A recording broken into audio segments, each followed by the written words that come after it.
Magandang araw mga kaibigan.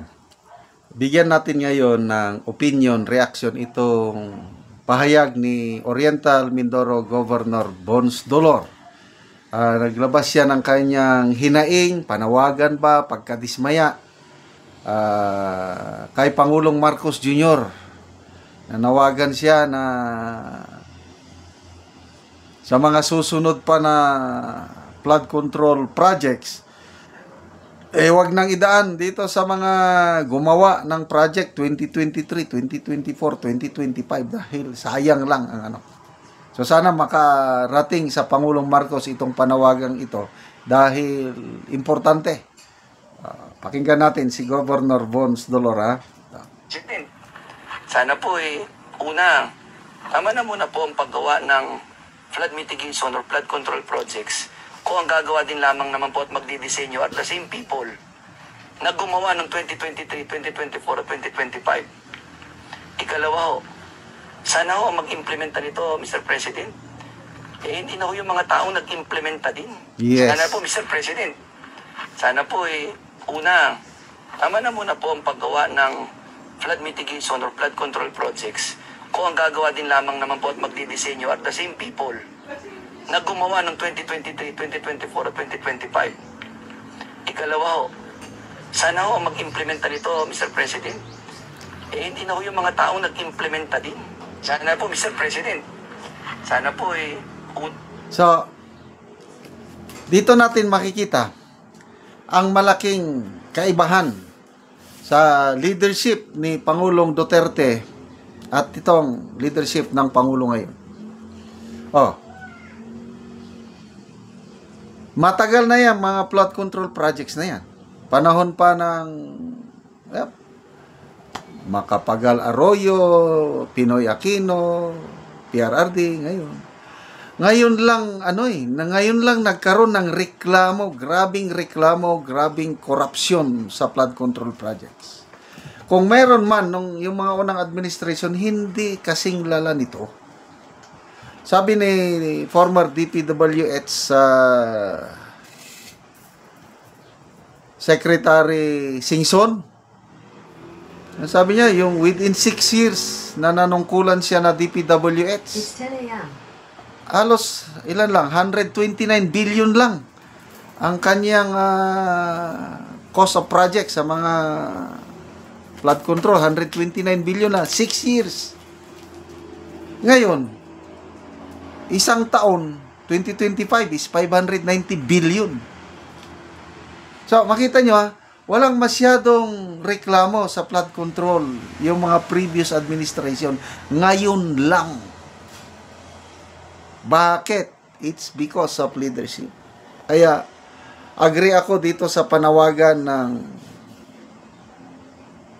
Governor Dolor na ito. 2023, kita niya, may problema na. 24, 25, itong panunungkulan ng Pangulo. Grabing korupsyon. So sana, kung mayroon mang flood control next year, wag na yung nag-implement. Previous 3 years, sinong nag-implement? Diba? DPWH. So sinong ibang mag-i-implement ng flood control kundi DPWH? Pwede bang ilipat sa ibang ahensya? Kung pwede, mas maganda. Example, LGU. Yan ang panawagan ni Mayor Moreno ng Manila.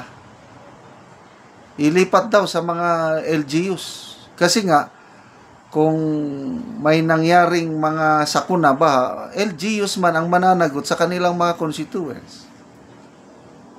So, aside sa LGU, sino pa ang ibang mag-implement? Anong ahensya? Wala na akong... I think may mga ibang ahensya na may flood control project din. DILG, meron din ata sila Although limited.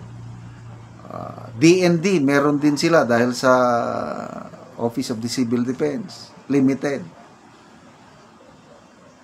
Ako, personal opinion ko lang ito. Wala na akong tiwala sa DPWH as of now. Grabe.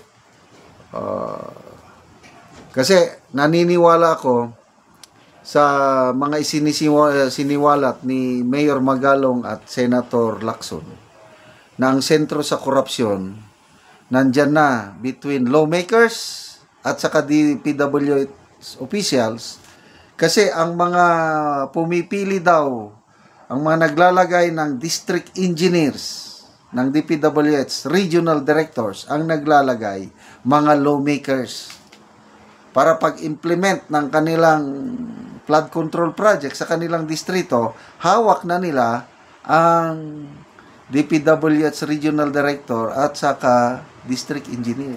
Kaya madaling maisakatuparan yung anatomy of corruption na siniwalat ni Mayor Magalong, madaling makakuha yung lawmaker ng 40% share niya doon sa project kasi kanyang tauhan ang regional director at saka district engineer. So, ang laki, 40%.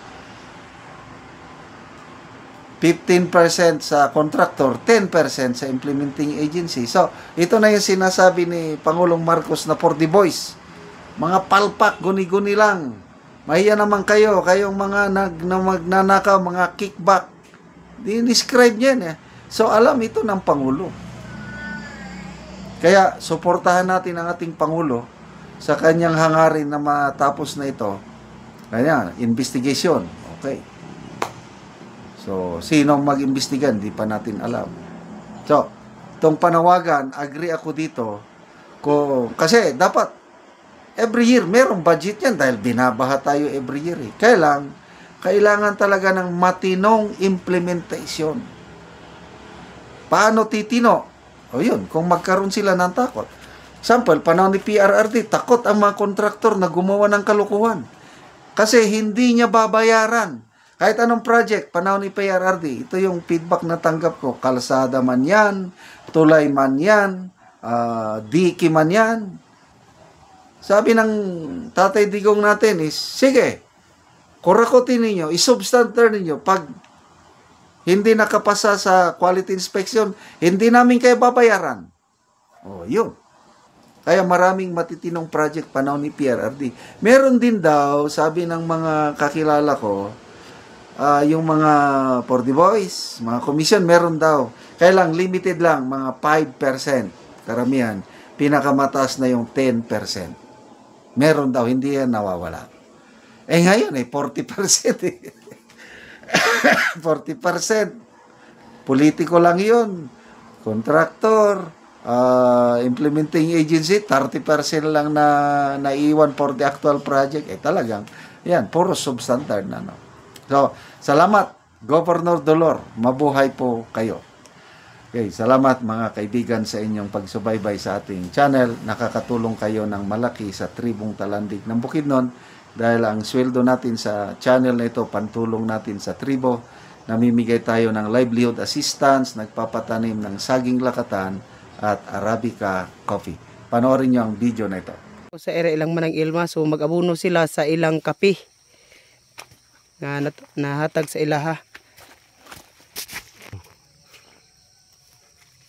So duha ka bangag tagtunga sa kutsara. So kining ilang abono complete og urea. So bangilid man naa sa ibabaw ang bangag. So mo na ni ang itsura sa ila sa pakabulan nga ilang kape tambok og maayo ang tubo.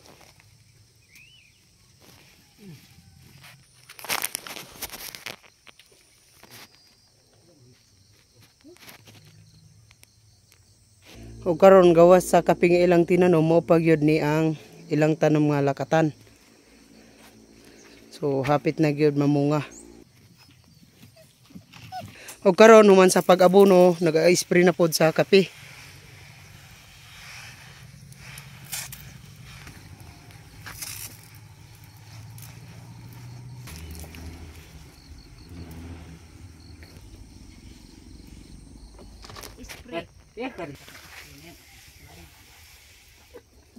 Basta. Maruhi na isin yun. Ako ko na, manggudyan lang. Salamat sa Ginoo unang-una. Salamat po sa nagtanaw sa YouTube nga padayong yapon ng pagtabang sa paghatag sa chemicals o sa complete para makahawas sa mo pong tinanom nga makatabang yapon sa makahawas mi kalisod mo sa pagsuporta sa naghatag sa kape. Ora na daghang salamat. Salamat kayo. So kining ilang tanom ilang manang ilma 350 ni ka kape. So daghan gyud ang ilang tanom. So magdugang pa ni sila sa pagpananom. So kining among tanom nga kape 12,105. So daghan gyud ang among tanom nga kape. 25 ka pamilya na sad ang nakatanom sa kape.